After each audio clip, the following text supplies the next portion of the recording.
If you've ever had someone ask you if you're a baton twirler, typically what they're referring to with those twinkly fingers are finger twirls. I'm Adaline Bebo, and today I'm going to teach you how to do one of the most fundamental and iconic twirling skills, the finger twirl.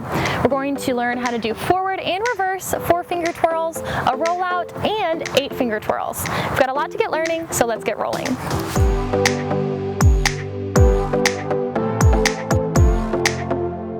Roll that we're going to start with is a forward 4 finger twirl into a rollout.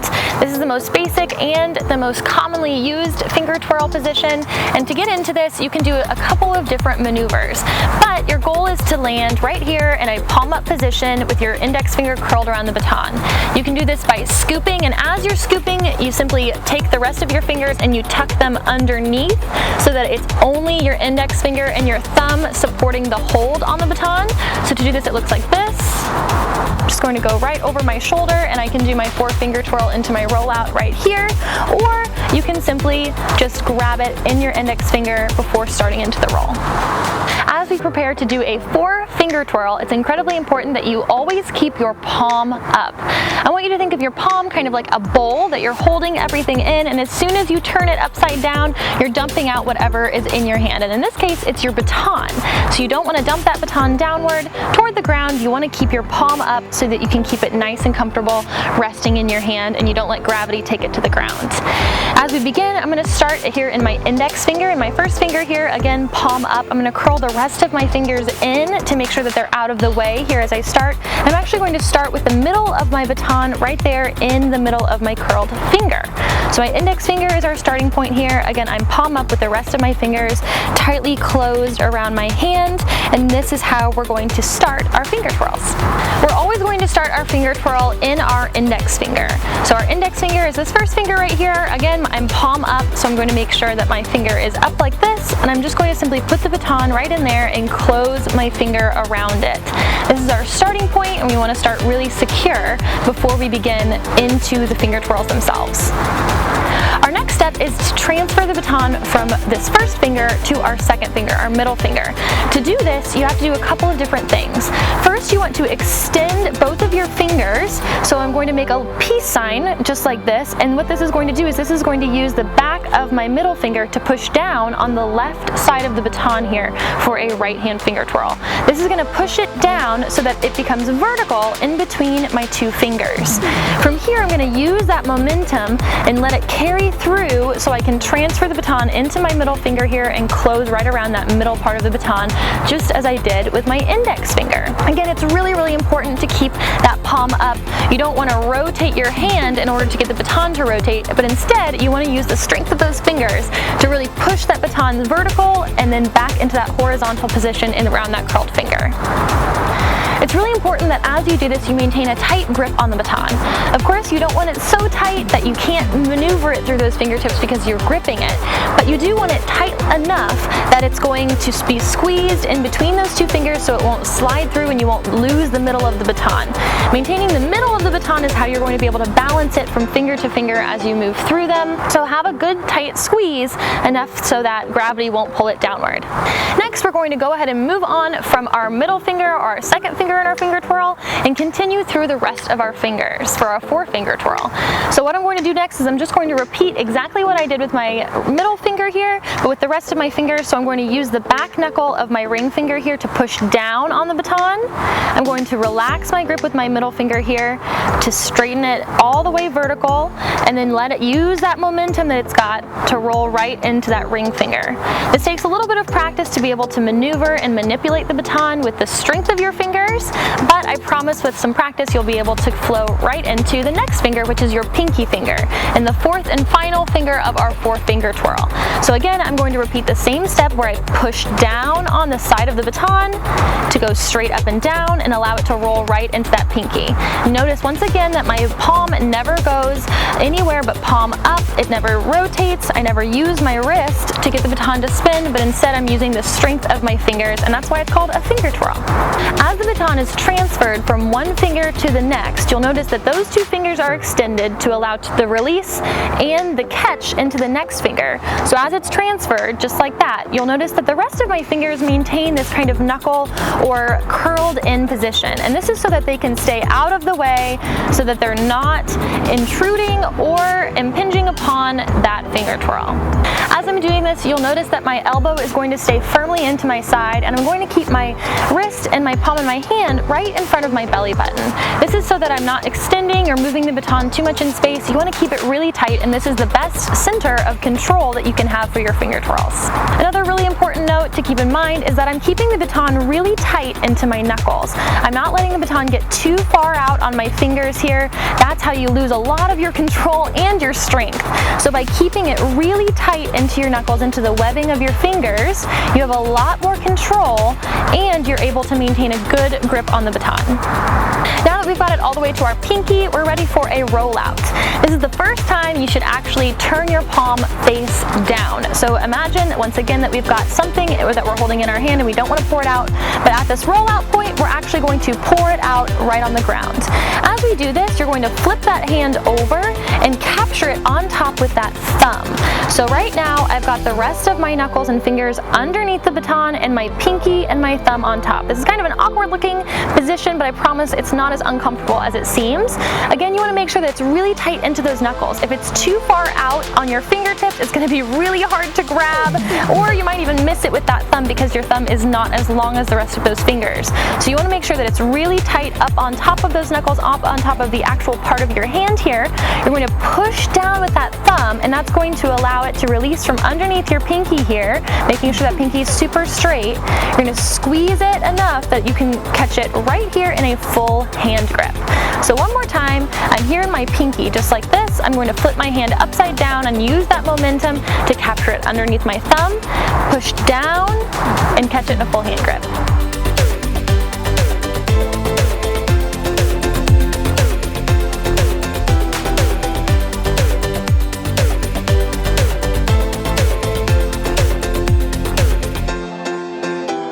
Mastered the forward 4-finger twirl and the rollout, it's time to try something new. So now we're going to start on reverse 4-finger twirls. For this, you want to start in that pinky position or where we left off at the end of our forward finger twirls. So we left off right here, palm up in that pinky. I like to start into my reverse finger twirls with a scoop in order to build that rotational energy. So if I just did my 4-finger twirls here, I'm landed in my pinky with my palm up, I'm just going to scoop it down around in front so that it's moving in a clockwise position right here in front of my belly button. Of course, you can just do this right here in front of you by stopping it and reversing that momentum to get it going the other direction. So now let's break it down into some simple steps. Very similar to our forward finger twirls, it's incredibly important that you keep that palm up. As soon as you turn that palm down, it's likely that you're going to dump the baton right out onto the ground because it's really difficult to keep that baton locked into a curled finger where we don't have a whole lot of finger grip strength and maintain that tight grip, and it's just going to mess with the momentum. So make sure you keep that palm up. That's super important. As you can probably imagine, we're just going to reverse many of the steps that we learned in the forward finger twirl in order to master these reverse finger twirls. So I'm going to start right here in my pinky, once again in the middle of the baton with a nice tight grip with my palm up and the rest of my fingers tightly curled in. I'm going to push down with the knuckle of my ring finger here in order to get the baton to go vertical, just like this, and I'm going to try to maintain a tight grip with the rest of these fingers. As you notice, I like to kind of relax my fingers outward. If you find that these are getting in the way, you can absolutely grab your thumb and use it to hold down the rest of those fingers as you're trying to maneuver your finger twirl through the first 2 fingers. So I've got it straight up and down, and I'm just once again going to use this momentum in this clockwise direction to go right into my finger grip in my ring finger. I'm just going to repeat this once again with my middle finger where I push down on the right side of the baton this time to get it to go straight up and down. Really squeeze it tightly in between my ring finger and my middle finger, making sure that it's really tight into the webbing there near my knuckle and not too far out on my fingertips. Just like that, and I'm going to again use that clockwise momentum to roll right into my middle finger. And one more time, I'm going to use my index finger here, just like this, to push it straight up and down, again with that peace sign that we saw before, and let it roll right into my index finger, completing our reverse 4-finger twirl. altogether, if you were to do the forward four-finger twirl with a scoop into the reverse four-finger twirl, it would look like this. So I'm going to come up and over my right shoulder and go 1, 2, 3, 4, making sure that my palm is always staying up no matter where the baton is located around my body. From here, I'm going to scoop it out, down and around, making sure I've got a really tight grip on that baton to land right here using that clockwise momentum right here in front of my belly button, going palm up to go 4, 3, 2, 1, back to my index finger. From here, of course, you can go right back into those forward finger twirls and keep it going.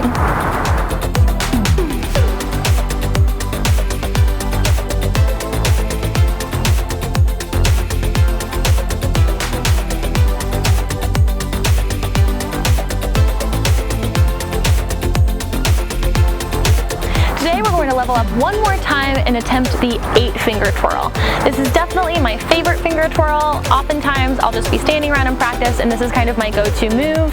This is how I keep the baton moving in my hands and keep my fingers warm. But I also really like this twirl for a variety of reasons. So let's go ahead and dive right into it. In my opinion, the trickiest part about this roll is the transition from your forefinger into the rest of the 8-finger. What's different about this roll is that the first 4 happen on the top side of your finger, so on the palm side, and the rest of the 8-finger, so 5, 6, 7, and 8, all happen on the back side of your fingers. So you go from twirling it on your palm side to on your knuckle side. That's really important that you note that here as you do this transition. The first half of this 8-finger twirl is just the same as our forward 4-finger twirl. So we're going to start with that and get it all the way to our pinky. From here, we're actually going to flip our palm from palm up to palm forward. This is really important that you don't go palm down. It's going to be really difficult to manipulate that baton and keep it, once again, really tightly in that finger grip. So it's really important that you go from palm up to palm forward with those fingertips extending directly straight up. Like I said, the trickiest part about this roll is the transition from the forefinger onto the back side of your knuckles for the rest of the 8-finger. So let's take a moment and really practice that transition before we move on. Start with it here in your pinky finger like you just completed your regular forward 4-finger twirl. And from here, you're actually going to flip that palm forward and attempt to grab it in the front of it with your pinky finger and your middle finger. These 2 fingers aren't really a part of the game yet, so we don't have to worry about those too much. But what's important is that your pinky finger and your middle finger are on the side of the baton closest to you, and your ring finger is on the underside of the baton. So you should have the palm side of your fingers on the top side and this ring finger right underneath. This is what that transition will consist of. So again, from my pinky, I'm just going to flip that hand and attempt to grab right on top of that baton with my middle finger. Once you've practiced that transition a couple times and you feel comfortable with it, we can go ahead and move on to the rest of the finger twirls. It's very similar to our regular finger twirls in the sense that it's just a matter of pushing down and squeezing in order to transition the baton. But I'm going to break that down for you now. So I've got it here in between my pinky finger and my middle finger, and all I'm going to do is I'm going to push down with, or push forward rather, since my palm is forward, I'm going to push forward with that middle finger. And that's going to transition the baton into in between my ring finger and my middle finger. From here, I'm going to use that momentum to reach up and grab with my index finger right here and push down so that we're in this position now. So now we're in a new kind of triangle position similar to the one that we were in when we were back here with our pinky finger and our middle finger. When we started this transition, I'm going to go straight up and down and then grab it so that I have my middle finger on the underside and my index finger and my ring finger on the side closest to me. So one more time, I'm going to push down with my index finger to get it right in between those 2 fingers. And I'm going to reach up with my thumb now. My thumb is going to be my last part of this 8-finger twirl. I'm going to push down, and if you notice, we're kind of in a similar position here with the thumb that we were in when we were doing that rollout. But for this one, I'm just going to simply push down with my thumb here, do the same kind of thing where I'll relax my middle finger and let it flow right through to grab it right here in a full hand grip. So this 8-finger looks like this. And I'm just going to grab it with that thumb and right into my full hand grip.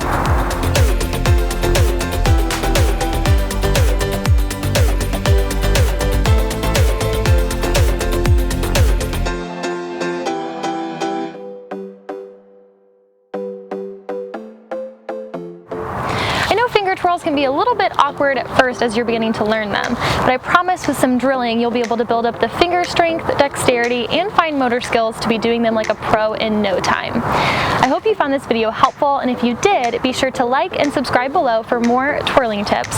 And until next time, work hard and be bold.